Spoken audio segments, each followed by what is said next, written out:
There's so many things that we can do. The key is that when we do something weekly, it increases our heart rate and it tones our mind.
May our hearts be open.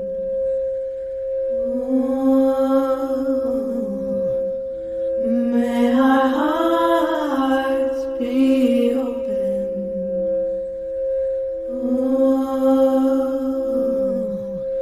May our hearts be open.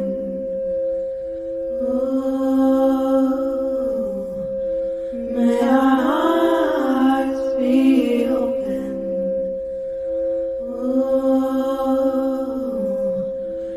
May our hearts be open. Good morning and welcome to our Heartstream. We are so glad that you're here today. Welcome and join me now and turn within. O sweet Spirit divine, we say yes to all that is for our highest and best in this celebration today. That all who have participated, we are grateful and thankful and ask that a blessing of abundance, prosperity, health, and wholeness be returned to them sevenfold for how they have given to this service, this celebration, this time, this sacred space of their gifts and talents. We are grateful to gather here now in this space where we bring the presence of God in, as, and through us.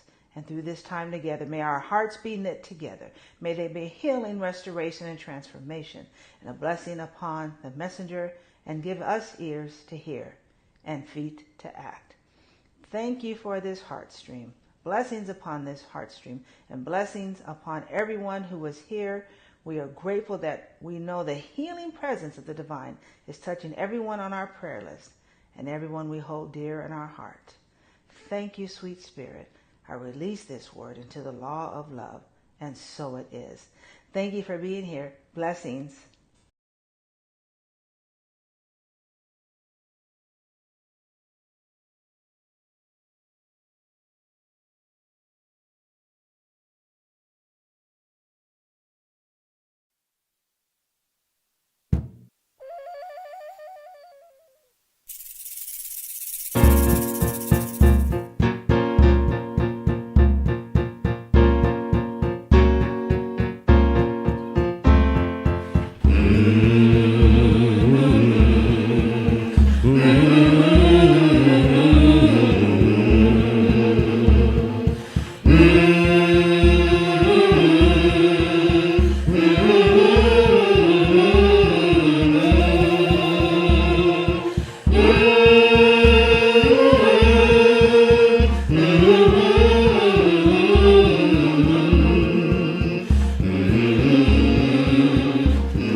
believe, I receive.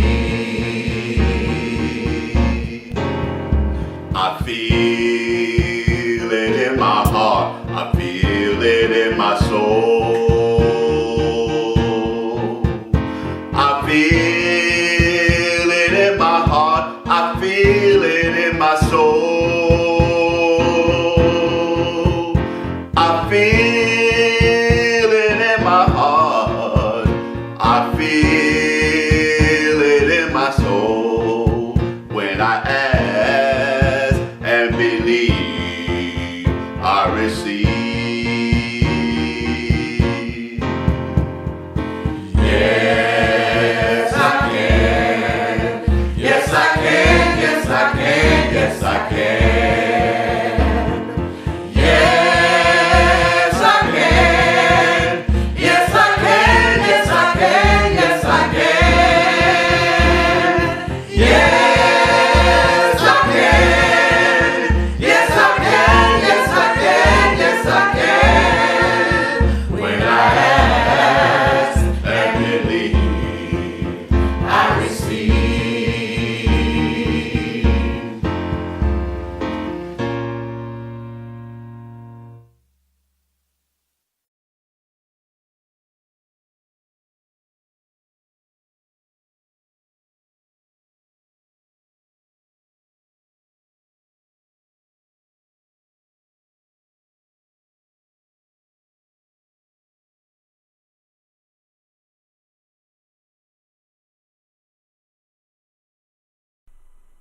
What comes from the heart reaches the heart.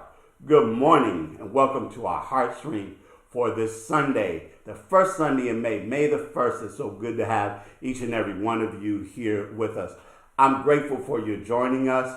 I'm grateful for all that you do to help us continue with this Heartstream. It's so important, the contributions and donations that you make. You've heard us talk about that in the past. You've seen the appeal from our finance chair, Mark Edney Aston, about your particular pledges and all of that. And one of the things we realized is that there are a number of you that automatically give through our online platforms. And so you probably felt like you didn't need to make a new pledge because you are consistently giving.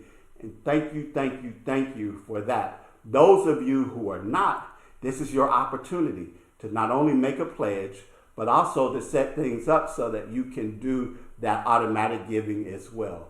But thank you for you doing whatever it is that you can. Also, just thank you for being awesome people, and in the ways that I hear from you all of the time about how you are helped by Open Heart and the teachings that we offer. This is indeed a place, and this is indeed a teaching and an energy that our world desperately needs. And we're continuing to do all that we can to make that possible. I am so glad to see each and every one of you virtually in this way. I know I can't see through the screen to see you, but I know that you're there. I feel your energy. I see your comments in the chats. I get your text messages and your emails and everything else. And I just want to say, I greet you. I bless you. I see God in you. Our purpose statement. Our purpose is to create a spiritual community which recognizes that there is one presence and one power in the universe, God. Daily, we actively practice this spiritual truth. We open our heart space to each person to acknowledge one another as expressions of God. It is in each other that we see God.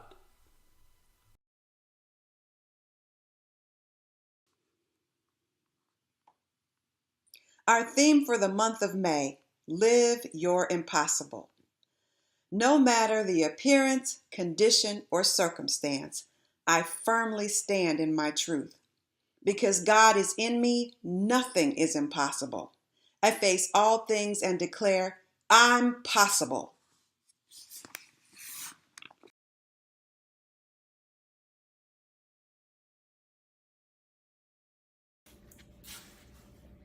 Hi, today I'll be reading from the book, The Four Agreements. Everyone talks about freedom.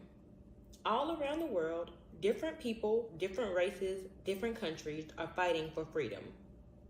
But what is freedom? In America, we speak of living in a free country, but are we really free? Are we free to be who we really are? The answer is no, we are not free. True freedom has to do with the human spirit. It is the freedom to be who we really are. Who stops us from being free?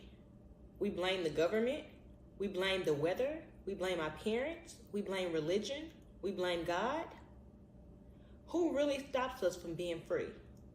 We stop ourselves. What does it really mean to be free? Sometimes we get married and we say that we lose our freedom. Then we get divorced and say we are still not free.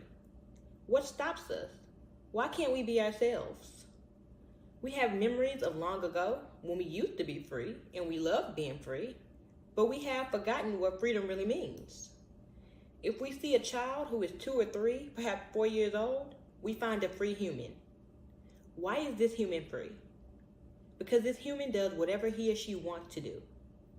The human is completely wild, just like a flower, a tree, or an animal that has not been domesticated. Wild. And if we observe humans who are 2 years old, we find that most of the time, these humans have a big smile on their face and they're having fun. They are exploring the world. They are not afraid to play. They are afraid when they are hurt, when they are hungry, when some of their needs are not met, but they don't worry about the past, don't care about the future, and only live in the present moment.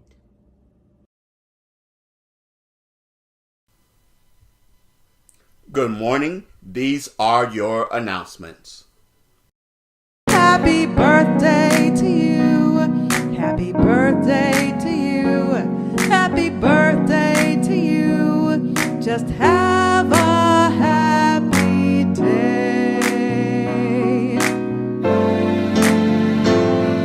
Today is a day like no other day. Just think and you'll know that it's true.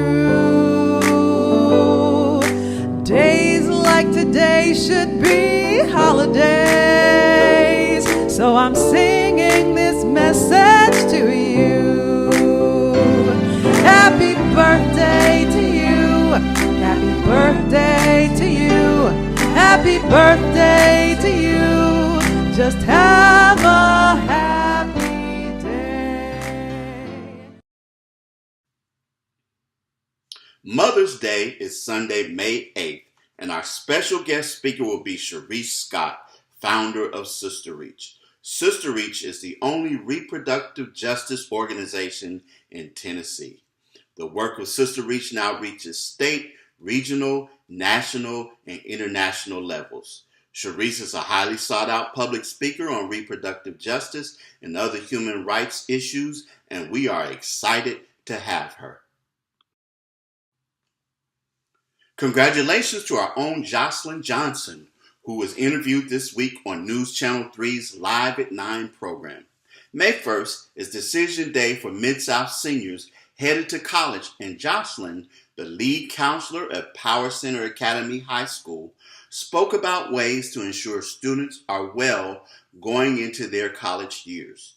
You can watch the interview by going to WREG.com and searching by her name. Thank you so much to Kenny Barnes, Cedric Moore, Mark Edmiston, and Stephanie Darnell for their invaluable help in moving things out of Caritas Village. The rain held off and they worked hard. Thanks again.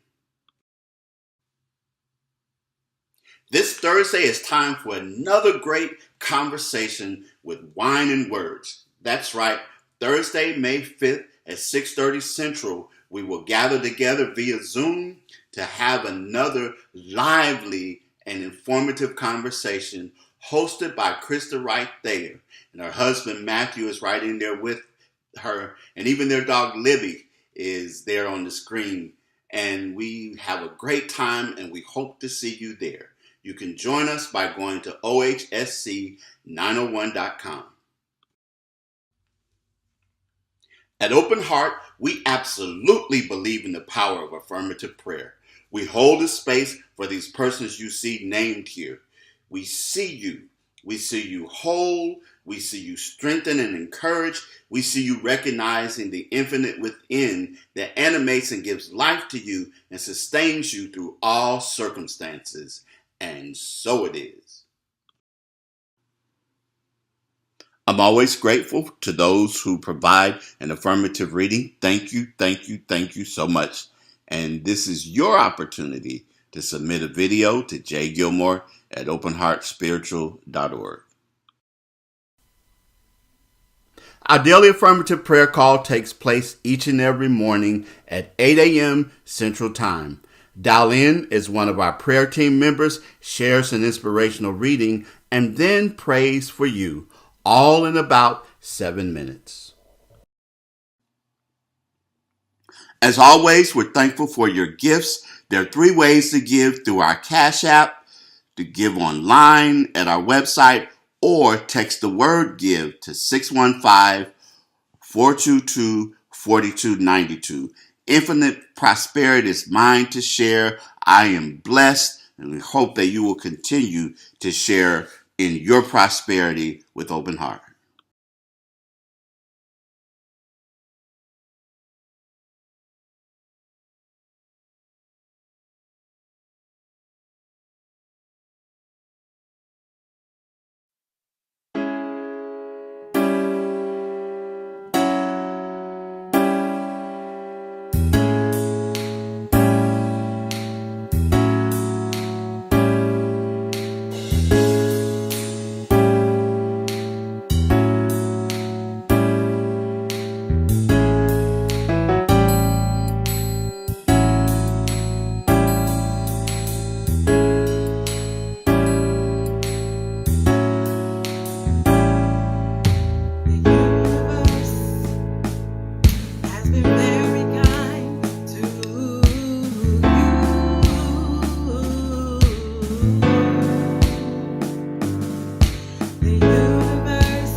Has been very kind to you.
love.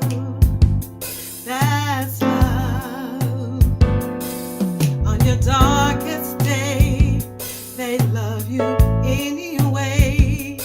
That's love, baby, that's love.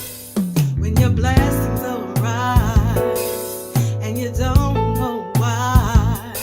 That's love, that's God's love. And I know the universe has been very kind to you.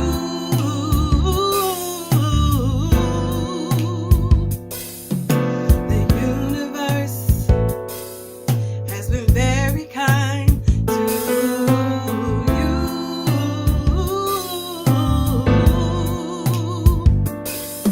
With an open heart and a balanced mind, your lights will shine,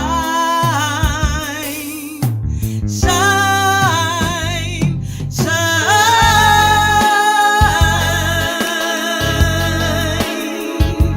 shine.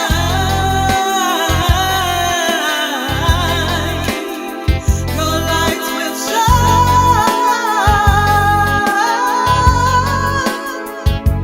shine. Let it shine, shine, shine, baby, shine. Let it shine, let it shine, shine, shine, baby, shine. Let it shine, let it shine. The universe has been very kind. The universe has been very kind. The universe has been very kind. With an open heart and a balanced mind. The universe has been very kind. The universe has been very kind. The universe has been very kind. The universe has been very kind. The universe.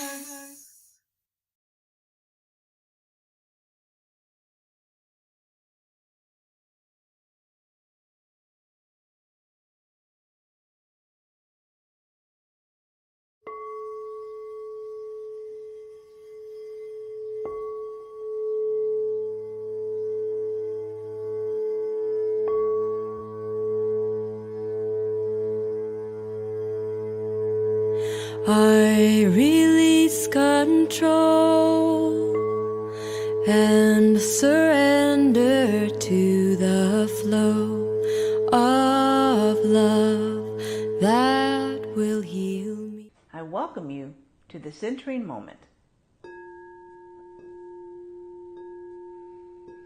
The singing bowl for the heart chakra during this Heartstream. Call us, invite us,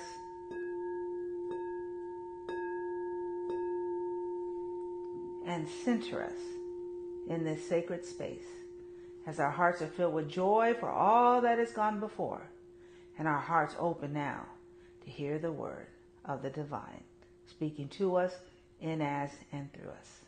Let us take a deep breath in and out. And be present, grateful, and so it is. Are you just yelling from the bleachers? Are you guilty of Spectator Sports Spirituality? Does your spiritual practice consist of just yelling from the bleachers? What are you talking about, John? Well, I recall reading an article in Time magazine entitled The New Science of Exercise. It shares how 20% of people in the U.S. actually get the recommended 150 minutes of strength and cardiovascular activity per week. The benefits from regular activity are impressive in terms of overall health and well-being. The article refers to this regular activity as medicine. That is as good or better than pharmaceutical paths that so many of us choose to take. And get this, it declares that all types of physical activity, from mowing the grass to playing with the kids to raking leaves and more, count. You don't just have to be a gym rat or out running all the time. There's so many things that we can do. The key is that when we do something weekly, it increases our heart rate and it tones our muscles. And the important thing is to get up and move, to do some strength training, and then to move some more.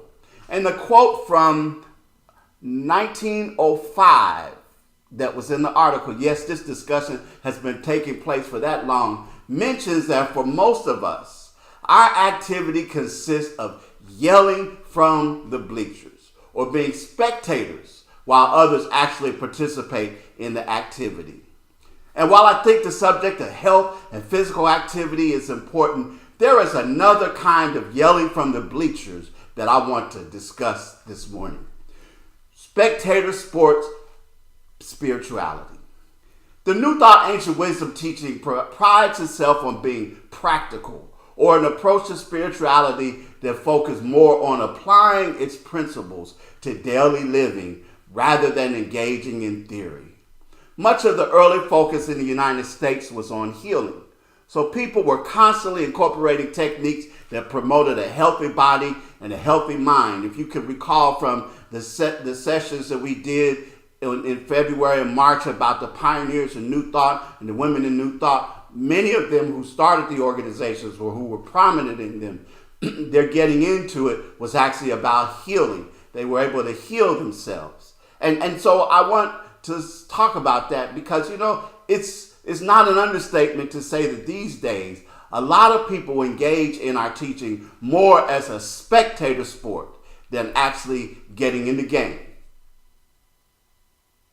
I'll say that again, that these days that is not an understatement to say that a lot of people engage in this teaching more as a spectator sport than actually getting in the game. It's easy to remind others, change your thinking, change your life, or that your thoughts create your reality. Now, I'm not throwing things at anybody. I want you to realize that I'm not throwing things at anybody. But if this hits you, just say, ouch. And then let's talk about what we're going to do. Before you declare that this is not your issue, ask yourself, what do I do when trouble comes? What do I do when things aren't working out? What kinds of things do I say about what is happening? Or more importantly, what kinds of things do I say to myself about what is happening? Examine that and then ask yourself, was my default metaphysical? Was my default response metaphysical?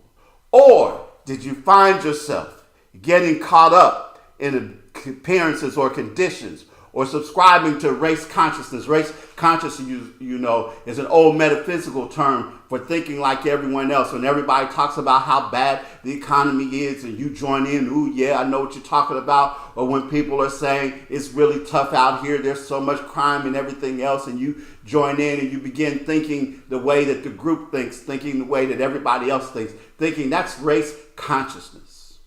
But if your default response was not metaphysical, the first step is to admit it. If your default response was not metaphysical, the first step is to admit it. The second is to give yourself some grace. And you may remember that my definition of grace is realizing that you made decisions at the best level of consciousness that you had at the time. And then not beat yourself up if that level of consciousness was less than ideal. So looking at it, asking yourself, was my default response metaphysical? And if it wasn't, I'm going to give myself some grace. Now, I also want to warn you about being smug. Say, oh, I'm a metaphysician, so I would never do that.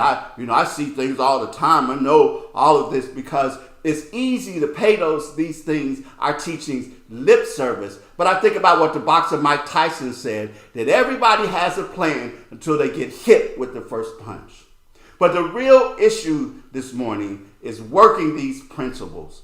And more importantly, it's about being consistent in using them so that the first time we try isn't in a time of crisis or trouble when life's punches start landing. So I want us to understand that, because after all, what good is this truth for you if it doesn't help you when you get down? We can have all of the intellectual knowledge about this in the world. We can say the right things. We can know the teachers of metaphysics. We can know the affirmations and the kinds of principles and all of the things that we talk about. But we can say those things, but what do we really do? When my son was in elementary school, he had a science project. He would always have science projects, and there was a man at my church at the time who was a retired science teacher, and I'd always give him a call and say, it's that time of year, and my son needs some help in coming up with a project. This particular time, he decided to do, after getting advice from him, decided to do a project that examined whether changing the shape of an object would affect its ability to float. So we took some clay, and we balled it up, and we put it in a pan of water. And naturally, it just sunk to the bottom.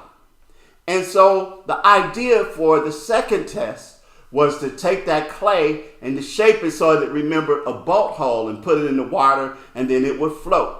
So my son got busy, and he went on to other parts of the project, and we put everything together. We put the board together, and we talked about the things that happened in advance of the deadline. I was proud that for once we hadn't waited until the last minute, it still was last minute, but we still had a little bit of time, because there were sometimes we were up that morning trying to get it done. But at least we were able to go to bed and get a good night's sleep. Or so I thought. About 2 a.m., I sat straight up in the bed, and I had the realization that while we made the assumption that the hull-shaped piece of clay would float, we never tested it, and he was going to have to demonstrate it in his class the next morning. So I went downstairs.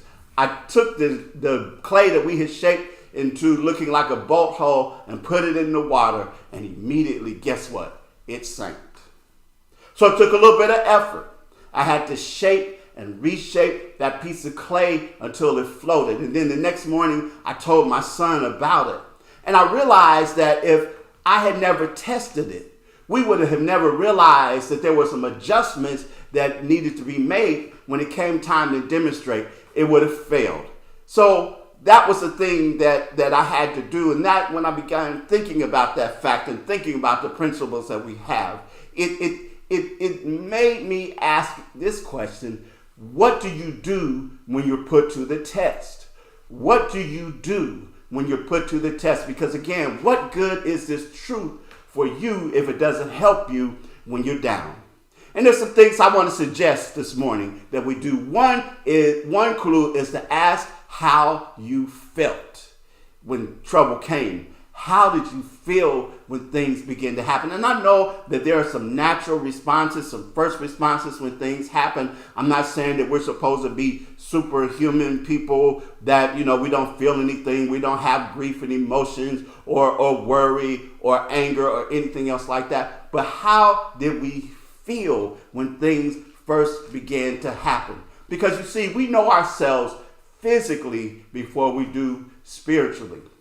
But our spiritual nature is greater, and it ought to take precedence. I think about where John the Baptist was there talking about the coming of the Christ, the coming of Jesus, and he said, I must decrease in order that he might increase. And metaphysically, what this means, John the Baptist represents the intellect, and he was talking about decreasing so that the Christ consciousness would increase. So that's important, that we recognize and realize that while we know ourselves physically first, that we move to knowing and understanding ourselves spiritually. The second question to ask ourselves is, what did you say? What did you say when these things began to happen? What was your conversation? Ernest Holmes says to let your conversation be in heaven. And you see, heaven is a state of consciousness where pure ideas of spirit flow. And the thing of it is that part of us never really left heaven. Part of us still dwells in heaven. You hear about being in the world, but not of the world. And that's really what metaphysically that means, that there's a part of us that still resides in heaven, and our conversation ought to be in heaven. But you see, the mind tricks us into believing that we're somewhere else besides heaven. That's why I love the movie The Matrix. If you haven't seen it, find a way to watch the movie The Matrix, because you had the people who were there, who were living in a world that was a simulated reality. But we saw that the people who had gotten out of that, while they were back in that simulated reality for a point, that the real essence of who they were was taking place back on the rebel ships. And that was where they had all of the awareness and things that they needed to allow them to do the things that they did. You are where your imagination is. You are where your consciousness is. And so that helps us to understand that. So let's get from yelling from the bleachers to actually being in the game. Because you see, working with spirituality has to be an intentional process. I'll say that again. Working with spirituality has to be an intentional process. You must be definite about the infinite. You must be definite about the infinite, because you cannot outperform your consciousness. So let's get to work. I'm talking about this morning the power of revision. I'm going to talk about it more in my next message, but this morning I'm going to touch on the power of revision, because you see, revision, and it's something that the great teacher Neville talks about over and over and over again in his teachings. Revision frees the mental energy connected to events in your life. It's a way of reframing things in a way that empowers you. You have to begin to tell yourself, I have my experiences, but I am not them. I have my experiences, but I am not them. And some people will call you, Pollyannish and everything, that you're living in a fantasy world, but you are recognizing and realizing that there is more to you than your experience. You may have them, but they don't have you. We can remember this, hearing this, you shall know the truth, and the truth shall set you free. And yes, knowing the truth frees, but if you're not free around the subject, that means there's a truth that you don't yet understand. So the way to get out of yelling from the bleachers, the way to get into the game and to be a part of your own life, taking control of your life, living your impossible, is by conditioning your mind. Begin conditioning your mind. Because you see, if somebody's going to condition your mind, it might as well be you. Condition means to train or to accustom someone or something to behave in a certain way. Joseph Murphy, another metaphysical teacher, says it like this: you must make certain to give your subconscious only suggestions which heal, bless, elevate, and inspire you in all your ways. Remember that your subconscious cannot take a joke. It takes you at your word. Whatever you're saying to yourself, whatever you're expressing or saying outwardly, your subconscious mind hears that and it acts upon that. So we have to condition our minds to learn to see with metaphysical eyes, to infuse truth into our thinking process, to alter the character of our thinking. Seeing with metaphysical eyes means that your mind pulls principle out of what is happening. Recognize that there's a lesson in this for me, and I demand to know it now, recognizing that there is something for you in the midst of this. When you condition your mind to think spiritually, that's when that begins to happen. One of my happy places is in the kitchen cooking. I love to turn on my music and cook and just have a good time and have a delicious meal that my wife and I can eat after I get done. And the other day I was cooking, and the dish called for certain spices and veggies like onions and peppers and garlic and celery And so I put them in the skillet and I started sauteing them. But what was happening is they started to brown, they started to stick together, and there were little brown bits that were at the bottom of the skillet and everything else. But you see, I didn't worry about all of that because right at that moment, it looked like a mess. But I didn't worry about that because I knew that I was getting ready to deglaze the pan.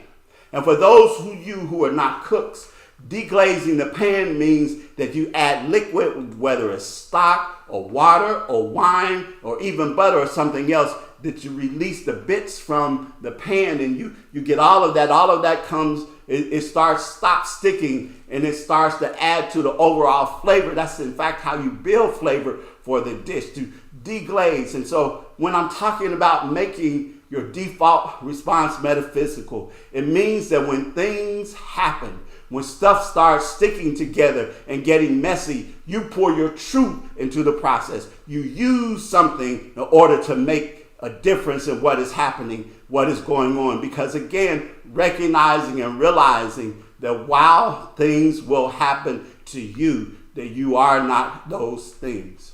So I want to give you a little bit of homework as I close my message. And the homework, you remember when I said a moment ago, you shall know the truth, and the truth shall set you free. But if you're not free around a certain subject, then that means that you are not using or maybe not even completely aware of the truth around that. So what I want you to do is to sit down with a piece of paper, take the paper and draw a line down the middle. You're making 2 columns. And then on one side to write my current thoughts about whatever subject that it is that you realize that you're not free about. And then the second column, write down my metaphysical truths. And then you start writing down your thoughts about the situation. I'll give you an example. There's a guy that I worked with on this process a while back. And one of the things that happened, because when he first came to me, he was wanting to do something that required him to compete. He said, I'd like to do this. I'd like to get involved, but I never win anything. And I asked him, why do you think that is? He said, because I'm not smart enough. And on top of that, I think that God won't let me. And I thought, we got some work to do here. So I said, let's take a moment. And I want you to get this piece of paper out. And I want you to do the same process, right? On one thing, your thoughts about the situation. And on this other side, I'm going to help you with some metaphysical truths about this. So let's go back to what you said. The first thing is I never win anything. The second, you said I'm not smart enough. The third thing you said, God won't let me. I said, so now on the other side, the metaphysical truths I want you to write down here and understand this. The first where you said, I never win anything. To say principle is not bound by precedent. What that means is no matter what might have happened in the past, the principle is always new every moment and is willing and able and capable of working with you in this moment to bring about a different result. The second thing you said is that I'm not smart enough. And I want you to affirm with me and to understand and to know that in you is divine intelligence. And divine intelligence is flowing through you. It knows everything. And when you tap into that divine intelligence, then whether you think you're not smart enough or whatever else, that can dissipate, because the truth of the matter is the divine intelligence flows through you and the wisdom of the universe is available to you. So divine intelligence flows through me.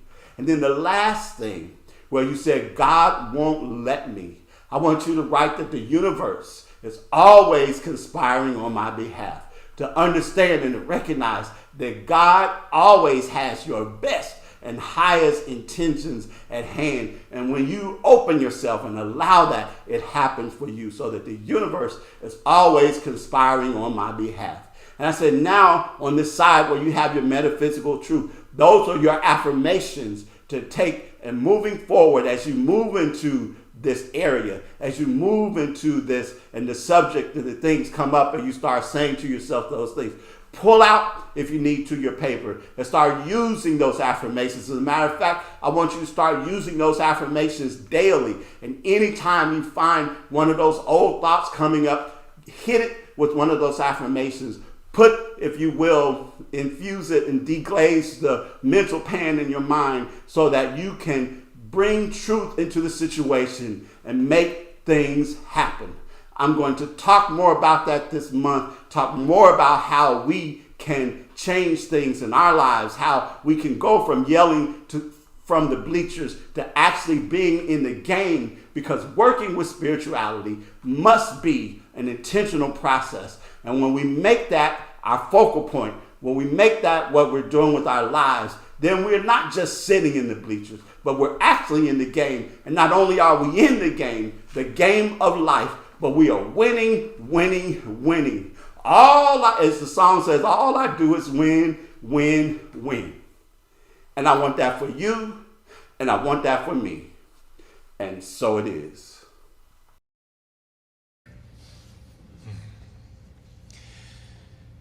There was a time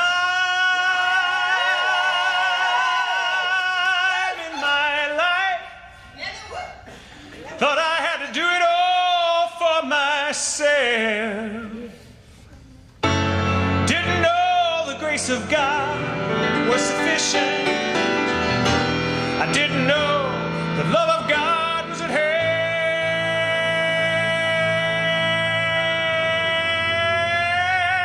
But now I can say, if you are discouraged, struggling just to make it through another day, gotta let it go. Gotta let it all go. Are you listening? You got to let it all go. And this is what you have to say. I release and I let go. Let the Spirit run my life, and my heart is open wide. Yes, I'm only here for God. No more struggle, no more strife. With my faith I see the light. I am free in the Spirit. Yes, I'm only here for God. Oh, I release and I let go. Let the Spirit run my life, and my heart is open. Yes, I'm only here for God. No more struggle, no more strife.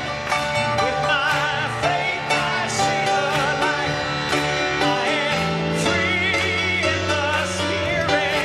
Yes, I'm only here for God.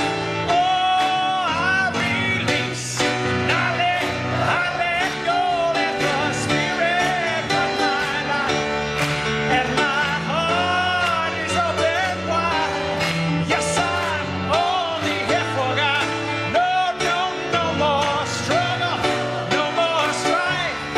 With my faith, I see the light. I am free in the Spirit.